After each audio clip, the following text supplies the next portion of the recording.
আমি যে আল্লাহর জন্যে আগুনের ভিতরে পড়েছি রে, ওই আল্লাহ যদি ভালো লাগে আমি ইব্রাহিম একবার নয় রে কোটিবার যদি আগুনে পড়তে হয়, আল্লাহর জন্যে আমার জীবনটা দিতে পারলে আমি ধন্য। আমি তোমাদের কাছে কেন চাবো? আল্লাহ কয় জিবরিল, আমার বন্ধু পরীক্ষায় উত্তীর্ণ হয়ে গেছে, আগুনের কোনো ক্ষমতা নাই, পানির কোনো ক্ষমতা নাই রে মুমিন। আল্লাহ রাব্বুল আলামিন সূরা আম্বিয়ার আয়াত, আরে মুমিন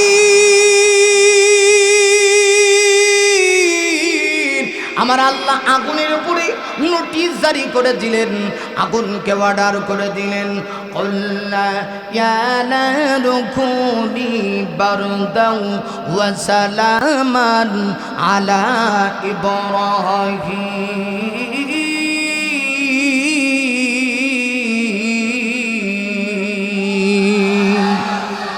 আল্লাহ আগুনকে অর্ডার করে দিলেন, আগুন সাবধান, আমার বন্ধু ইব্রাহিমের জন্য তুমি ক্ষতিদায়ক হয় না, তুমি এয়ার কন্ডিশন হয়ে যাও, শুধু ঠান্ডা হয় না, শীতলদায়ক ঠান্ডা হও, কারণ বেশি ঠান্ডা হইলেও সমস্যা, বেশি গরম হইলেও সমস্যা। হযরত ইব্রাহিম আল্লাহর পক্ষে ডাকতে গিয়ে আগুনের ভিতরে তিনি চাপ দিলেন না, ইব্রাহিমের গায়ে আগুন স্পর্শ করবে দূরের কথা, ইব্রাহিম নবীর একটা রুমা পর্যন্ত জ্বালাইতে পারে নাই। তাফসীরকারগণ লেখে হযরত ইব্রাহিম জীবনে যে কয়েকটা দিন তিনি বড় আরামে ছিলেন এই দুনিয়ার জিন্দেগিতে, ইব্রাহিম নবী বলেন এর ভিতরে সবচেয়ে আনন্দময় সময়টা ছিল নমরুদ যখন আমাকে আগুনে ফেলে দিয়েছে, ওই সময়টা বড় আনন্দদায়ক ছিল। মনে হচ্ছিল যেন এই দুনিয়াতে আমি একটা স্বর্গে আছি, এত আরাম এই দুনিয়াতে আমি আর কোনোদিন অনুভব করে নাই। তাহলে বোঝা গেল নমরুদটা ছিল বাতিল, ইব্রাহিম ছিল হক। আগুনে ফেলে দেওয়ার পরেও হকের পক্ষে থাকার কারণে ইব্রাহিমের কোনো ক্ষতি হয় নাই। যুগে যুগে একেবারে আমাদের নবী পর্যন্ত এই পৃথিবীতে যত নবী আল্লাহ পাঠাইছে সকল নবীরা হক ছিল, আর কিছু ছিল নবীদের সাথে বেঈমান বাতিল ছিল, আল্লাহ তাদেরকে পরাজিত করেছে। সেই ধারাবাহিকতায় আমাদের নবীর যুগ পর্যন্ত, আমাদের নবীর যুগেও নবী যখন হকের পক্ষে দাওয়াত দিতেন তখন নবীর সঙ্গে কিছু বাতিলেরা বিরোধিতা করত। হক বাতিলের লড়াই এটা চিরন্তন না, শুধু লড়াই করতো তা না, এই বাতিলগুলি আমার নবীকে রাস্তা দিয়ে যাইতে দিত না রে মুমিন। আমার নবীকে বড় কষ্ট দিত, এত কষ্ট দিত রহমতের নবীকে ওরা মারত পর্যন্ত। রহমতের নবীকে এত কষ্ট দিয়েছি, নবীজি কাবা শরীফের সামনে গিয়া যখন নামাজ পড়বেন আমার নবীজির ফিট মোবারকের উপরে ওই বাতিল বেঈমান আর বেঈমানের উত্তরসূরিগুলি আমার নবীর ফিট মোবারকের উপরে ওরা কি করতো জানেননি? পচা উঠেন নারী বুড়িগুলি পর্যন্ত রেখে দিত। নবীজি ধৈর্য ধারণ করলেন, আল্লাহ রাব্বুল আলামিন সময়ে পরিবর্তন করে দিলেন। কারণ কিছু মানুষ যদি হকের পক্ষে তাকে আল্লাহর পক্ষ থেকে সাহায্য আসে, 13টা বছর ওরা আমার নবীকে শুধু কষ্ট দিয়েছে তা না, আমার নবীকে ওরা পাগল পর্যন্ত বলেছে। পাগল বলার কারণ কি জানেন? ওই বাতিলগুলি পাগল বলেছে মতলব সুইটা যখন দেখেছে আমার নবীর সঙ্গে হকের সাথে মোকাবেলা করে পারে না, ঠিক কিনা? আরে মুমিন লক্ষ্য করে দেখো, হযরত ইব্রাহিমের যুগে বাতিল ছিল নমরুদ। এই নমরুদ কিন্তু ক্ষমতা কম দেখায় না রে মুমিন। হযরত ইব্রাহিমের সঙ্গে কত দুশ্মনী করেছে। ইব্রাহিম নবী ছিলেন হকের পক্ষে, আল্লাহ রাব্বুল আলামিন ইব্রাহিম নবীকে হেফাজত করেছেন, একটুকু ইজ্জত বিনষ্ট হতে দেন নাই।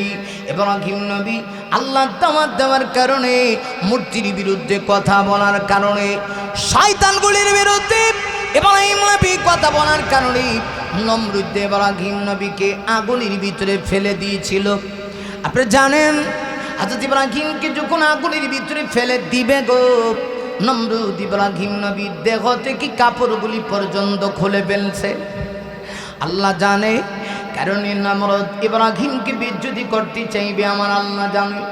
কিন্তু পৃথিবীতে আরে মুমিন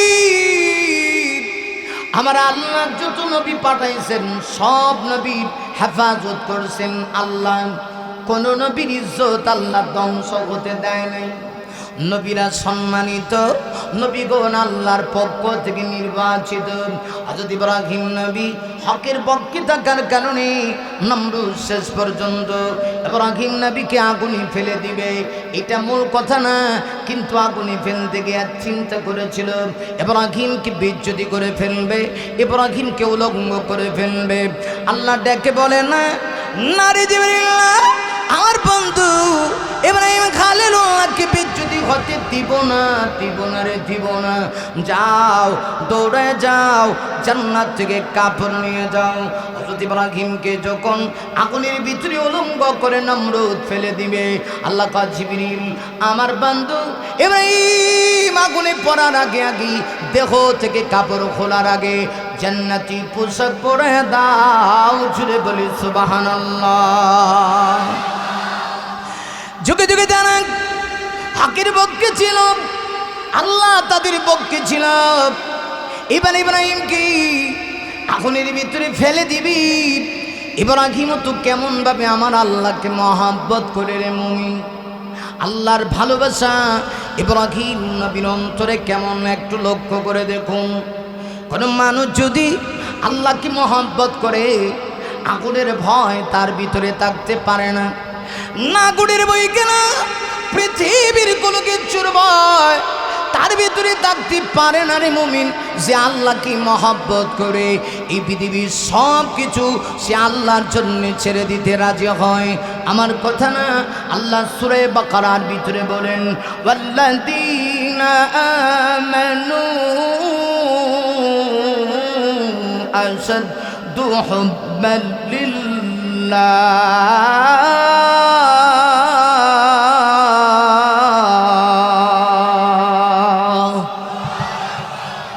আরো জোরে বলা যায় না আল্লাহু আকবার? খারাপ লাগতেছে? অসুবিধা হইতেছে? অসুবিধা হইলে আমার ডাবল সুবিধা। হ্যাঁ, সারা রায় আল্লাহ বলেন, যারা ঈমান এনেছি, আমার প্রতি যাদের অগাধ বিশ্বাস, আমাকে যারা ভালোবাসে, আল্লাহ বলেন সব কিছু চাইতে তারা আমাকে মহব্বত করে। আগুনকে ভয় পায় না গো, পানিকে ভয় পায় না, ঠান্ডা গরম তাদের ভিতরে কোনো কিছুর ভয় লাগে না। ইব্রাহিম নবীকে আরে নবীর আর আল্লাহ কেমনি পরীক্ষা করেছি, আগুনের ভিতরে যখন ফেলে দেওয়া হলো, দুজন দামি ফেরেশতা হযরত জিবরিল আর মিকাইল এসে কই, ইব্রাহিম পয়গম্বর একটাবার শুধু বলুন না আগুনটা নিভায়া দিই। দেখেন না নমরুদ কত বড় অগ্নিকুণ্ডে আপনাকে নিক্ষেপ করেছে। ইব্রাহিম নবী কয়, আমার কি খায়া কাম নাই? আমি আগুনে পড়েছি, তোমাদেরকে কেন বলবো? আমি যে আল্লাহর জন্য আগুনের ভিতরে পড়েছি রে, ওই আল্লাহ যদি ভালো লাগে, আমি ইব্রাহিম একবার নয় রে কোটিবার যদি আগুনে পড়তে হয়, আল্লাহর জন্য আমার জীবনটা দিতে পারলে আমি ধন্য। আমি তোমাদের কাছে কেন চাবো? আল্লাহ কয়, জিবরিল আমার বন্ধু পরীক্ষায় উত্তীর্ণ হয়ে গেছে, আগুনের কোনো ক্ষমতা নাই, পানির কোনো ক্ষমতা নাই রে মুমিন। আল্লাহ রাব্বুল আলামিন সূরা আম্বিয়ার আয়াত, আরে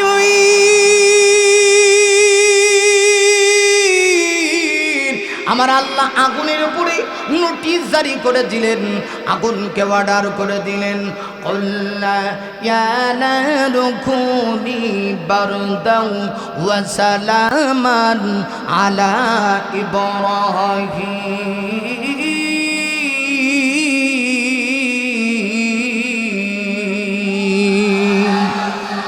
আল্লাহ আগুনকে অর্ডার করে দিলেন, আগুন সাবধান, আমার বন্ধু ইব্রাহিমের জন্য তুমি ক্ষতিদায়ক হয় না, তুমি এয়ার কন্ডিশন হয়ে যাও, শুধু ঠান্ডা হয় না, শীতলদায়ক ঠান্ডা হও। কারণ বেশি ঠান্ডা হইলেও সমস্যা, বেশি গরম হইলেও সমস্যা।